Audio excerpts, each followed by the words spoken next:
horta sideedaba cayil muxuu yahay ururka caafimaadka adduunka ama WHO waxay ku macneeyaan macnaha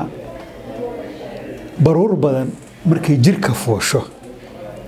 baruurtaas jirka fooshayna ay u dhinto dib u geysato caafimaadka qofka ayaa la yiraahdaa cayil marka waxaa jira waxyaabo lagu cabiro body mass index waxa la yiraahdo ayaa lagu cabiraa body mass index macnaheedu waxa weeye dherarkaagi iyo culeyskaagi oo loo qaybiyo dherarkaagi oo laba jibaaran ayaa la yiraahdaa body mass index marka adduunyada qolo walba iyo wadan walba standard buu u dejista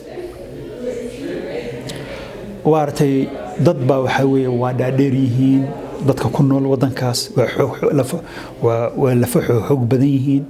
marka iyo wadan gaagaaban dadkiisuna maaragtay ee la kala fariyay yahay dadka kale isku standard ma noqon karaan laakiin ururka caafimaadka adduunka wuxuu dhahay BMI-gu markuu ka weyn yahay 25 qofku waxaan idhahnaa waa overweight 25 markuu ka weyn yahay markuu 30 ka weyn yahana waxaan idhahnaa obese macnaha cayil saa'ida marka laftiisa way ururka caafimaadka adduunka ama WHO way kala saareen waxay u saareen grades bay siiyeen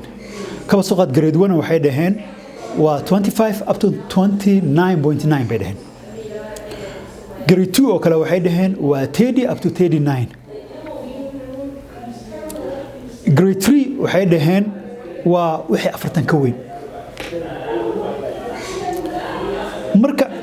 haddaba maxaa noo keena cayilka weeye marka waan garanay 25 wixii ka weyn qofku waa cayilan yahay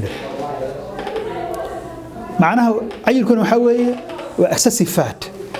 waa baruur tira badan oo jirkaaga fuushay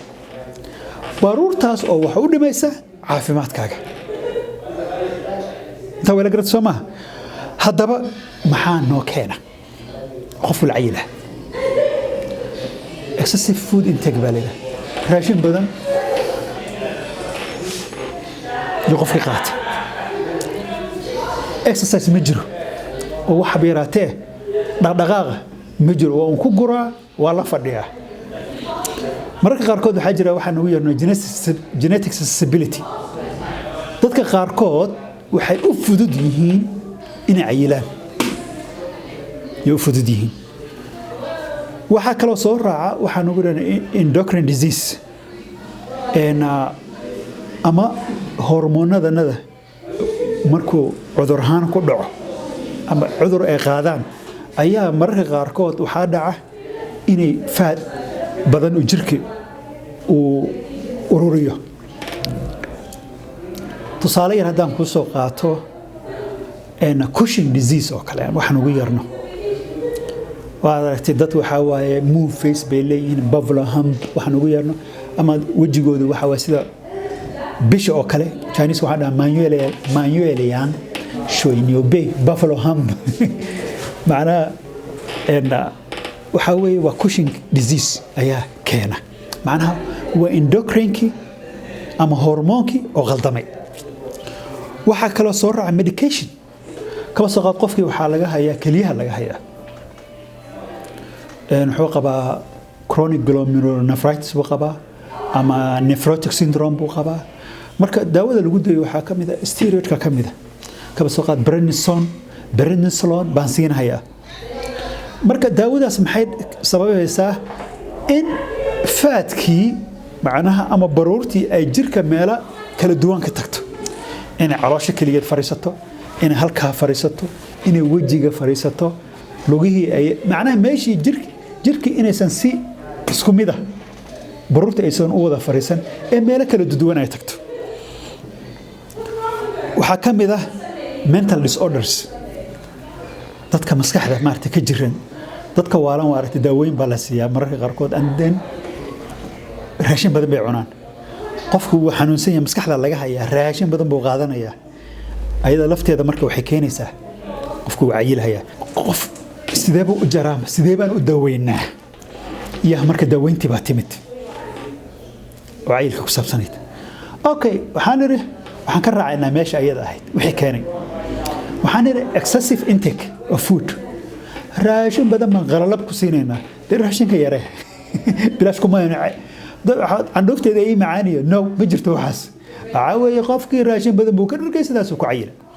raashinka yaree janiska waxaan dhahnaa shaoliyan duwas xoogaa yar cun waqtiyo kala duwan borotiinka badi karbohaydraytka yaree taasi waa mid labo exercise marka hore maxaa leeyahay qofkii dhaqdhaqaaqay soo maaha move on qofkii waa inuu exercise sameeyo waa inuu jirkiisa dhaqaajiyo mararka qaarkood markaan cudurrada badan aan daraasad ku sameynay waxaan niri ilaahayba designka markuu noo sameynayo nooguma batalagelinba inaan fariisano inaa qofku dhaqaaqo oo shaqeeyo ordo yaa loogu talagalay ilaahay saasoo designkanaga ayay ka mid ahay marka qofkii haddii uusan maaragtay dhaqdhaqaaqin jirkiisa uu cayilayaa cudurro badanna way imaanaysaa kabsaqad cudurrada ay keento waxaa ka mid ah cardiovascular disease macnaha wadnihii qofka laga qabanaya xaydhi baa fariisanaysa maxaan ku rahdaa hypertension baa ku dhacaya hypercholesteremia waxaasoo dhan wafaadkii baa keenaya type 2 diabetes sokor baa ku dhacaysa depression baa ku dhacaya qofkoo dhanba waa damahaya hadda maalin dhaweyd baa waxaan daawanaya BBC qaybta science-ka barnaamij ay soo saartay obesity and cancer are correlated baa leeyahay qofku markuu cayilan yahayba cudurrada kansarka ku dhaca way ka sii badanayaan dadka kale marka mar walba waa in la control genetically waxa kama qaban karno endocrinal waan ka daweynaynaa qofkii daaweyn baa jira oo qofka la siiyo iyo qaliinba waa jiraan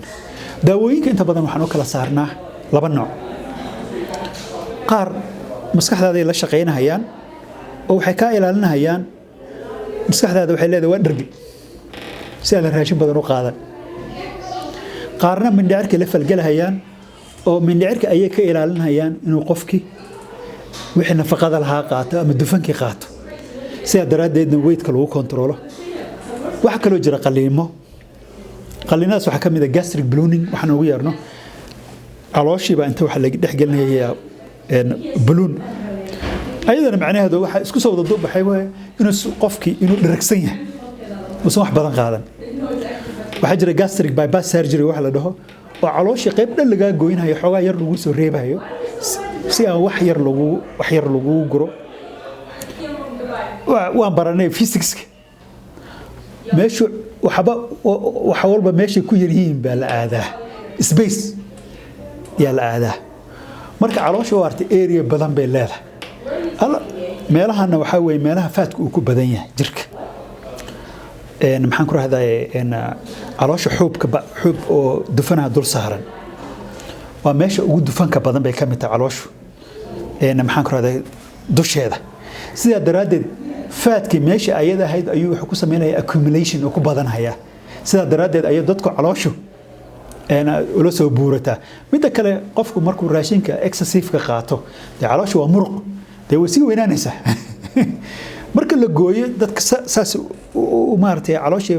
gastric bypass surgery markii la sameynayo sidaas dadka calooshooda maartay lagu yareeyaa faadkaasna looga yareeyaa waa meesha ugu faadka badan jirka let me say like that faadkii meesha ugu badnaa ayuu ku sii badanayaa sidaa daraaddeed baa calooshu la weynaanaysaa intaa meelo garata raashin baan cunnay raashinka waa la shiiday waa la nuugay waxaa la isugu geeyay xiidadii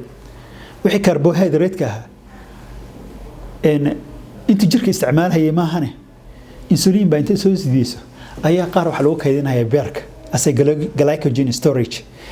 intii ka badata waxaa la dhexgeeyaa waxaa loo kaydiyaa dufan ahaan ama baruur ahaan raashin badan qofku markuu cuno baruurtiisa waa badanaysaa wala garata soo ma waa sida jirku physiological u shaqeeyo hadhow markii aad gaajaysan tahay waxaa lala soo baxaya glycogenka ayaa waxa laga dhigayaa sonkor oo energy ahaan loo isticmaalayaa marka glycogenka marka storage-ka uu ka dhamaado faatkii baa la shidahayaa xayrtii baa la shidahayaa oo ada energy ahaan u isticmaalaysaa marka haddii aan yarayno macnaha fat storage means oo raashin badan aanan qaadan oo aan ku ekaano inta jirku isticmaalayo inta xogaaga beerka nologu keediyay aanan kayd badan ka dhigan xayr at the same time xayrtii meesha noogu jirtay aan gubno waa controllayna waa physiological sida jirku u shaqeeyo marka diet exercise raashin maaragtay dheelitiran borotiinku u badan yahay khudraddu u badan tahay carbohydrate-ku ku yaray haddaad cunto dee fat baruur ma yeelanaysa haddii aad exercise samaysana waad gubaysaa oo baruurtii baad gubaysaa sidaa daraaddeed waxay noqonaysaa murqo